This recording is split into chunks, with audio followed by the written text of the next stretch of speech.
So 2007 was a year of reckoning. And that is really the time that digital disruption became something that was unavoidable. Before, it was a luxury to have the ability to write mobile apps and to understand digital design. But today, it's no longer luxury, right? So Thomas von Cook, who runs one of the largest private equity firms in the world, says it very well. Even in established industries, you're going to see a lot of tipping points where old behavior changes really quickly. And if you're on the wrong side of that change, things get really ugly really fast. Now, about a month and a half ago, I was asked to give a keynote address at a hackathon that was run by the Nestle Corporation. Nestle, of course, the Swiss food giant.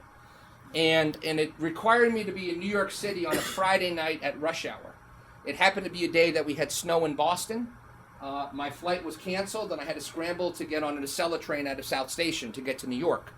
And it was a very, very difficult travel day. And I wind up arriving many hours late in Penn Station in New York City.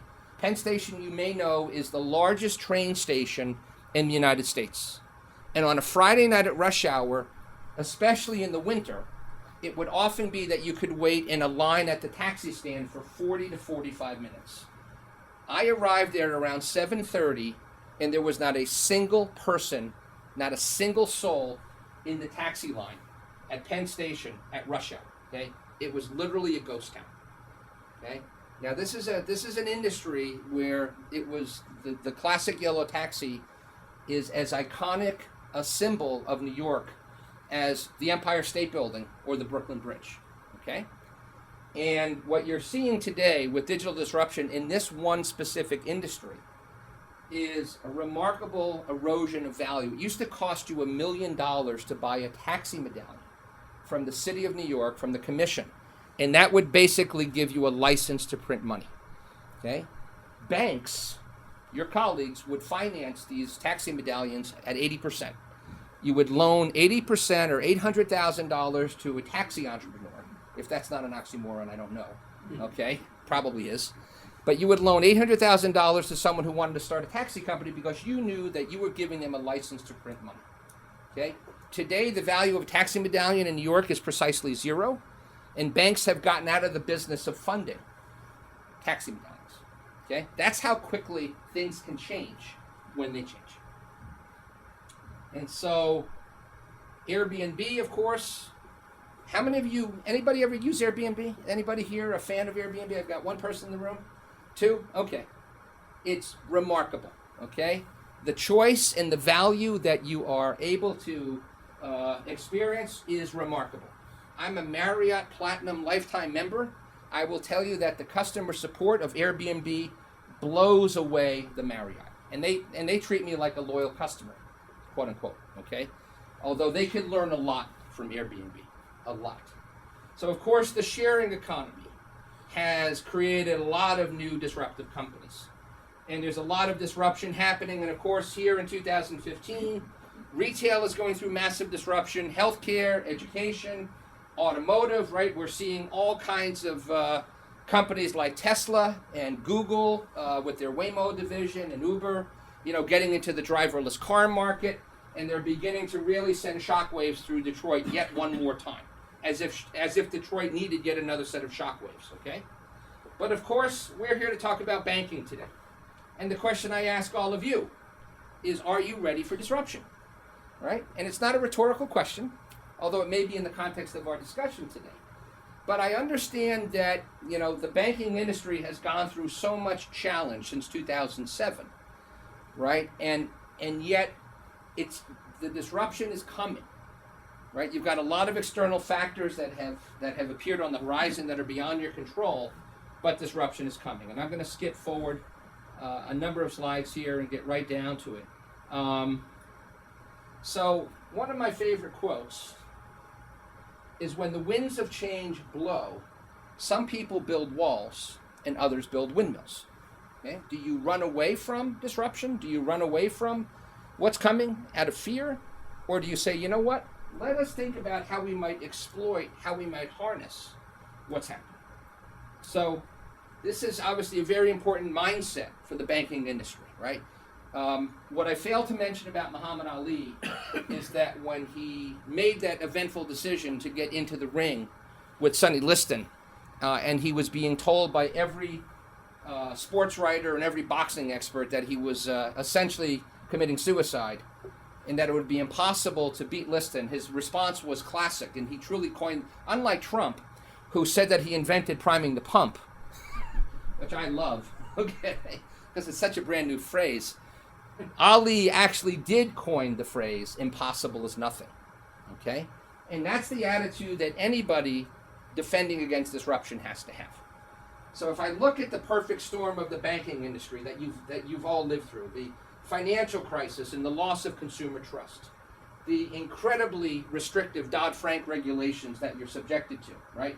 Extreme examples of cyber hacking that get reinforced time and time again, including just a week ago when we saw 57,000 ransomware attacks that were propagated around the world. Now, how many of you have been subject to ransomware attacks? Raise your hands. Don't be shy. If you haven't, then you must be living under a rock, okay? Because the FBI cybercrime unit will tell you that there are 5,000 ransom attacks a day in the United States alone. 5,000 a day, okay? Remarkable. Now, what's more remarkable is once the NSA got hacked and all of these tools appeared on WikiLeaks, you no longer need to be a computer scientist or a hacker to know how to run a ransom attack. Any 12-year-old kid can use these tools today, okay? And with the advent of Bitcoin, it's a whole lot better way of making money than pumping gas at the gas station, okay?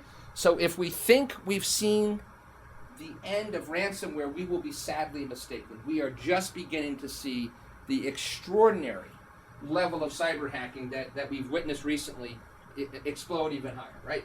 The millennial digital native culture, which we've talked about, the emergence of all these tools, and of course the beginning of the fintech revolution, okay? So I don't think I have to tell you, but disruption is coming from basically every direction, okay? Whether it's in peer-to-peer lending, whether it's in retail banking, investment banking, wealth management, payments, okay? All of these areas are being disrupted, right? And when you talk to McKinsey, what McKinsey says is that they calculate that transformation or disruption is going to equate to about 25% or almost $100 billion worth of banking industry profits over the next 3 years. Does that number stagger anyone as much as it staggers me? Is that consistent with what you believe to be true, what your information, what your colleagues are telling you, what your companies are telling you? Does this jive? Yes? Okay. Okay. All right. Anyway, and of course the spirit of these organizations, right? Here's one. This is a company called Funding Circle. Funding Circle is a UK-based company, one of the many fintech companies that's gotten a lot of traction and velocity in the market. But of course, this guy's got the Apache war gloves on, right? And that's exactly what's coming right now. So as I read about banking and I read about banking IT, the phrase that is often used to describe banking IT is that it's quote unquote on the dark side of the river.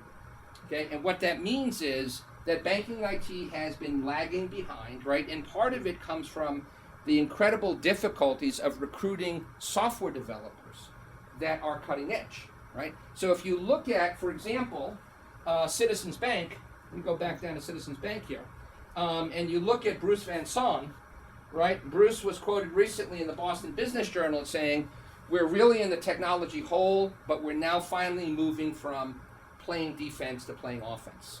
Now, this is a bank with $150 billion in assets, right? So it's a mid-sized bank, and they're looking to hire 25 people to help with digital transformation. Now, does this consistent with your own experiences? Is this an area where your own organizations are beginning to try to identify talented software developers to come on board and create new experiences for your customers? Is this part of what's happening? I see a few heads nodding. Okay.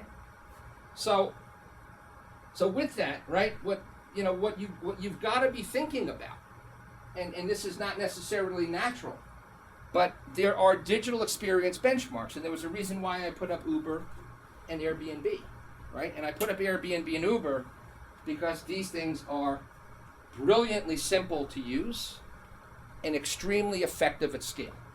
Okay, they are transformational technologies, and it's not that the technology that we see is all that impressive. There's a lot of complexity behind the app at Uber. If you think about how much analytics is required to have the right number of drivers in any given zip code at any given time so that you only wait 2 minutes and they balance supply and demand between drivers and passengers, right? There's a remarkable amount of technology in the algorithm, but yet the app hides all that. Airbnb rents more rooms on a given night than Marriott, Sheraton, Hilton combined. And yet they hide all that complexity by making it very, very visual and very, very intuitive to find a room in the city of your choice at the price of your choice that would meet your needs, okay? That is the benchmark that most people should be looking at, okay? So let's go now to the world of fintech.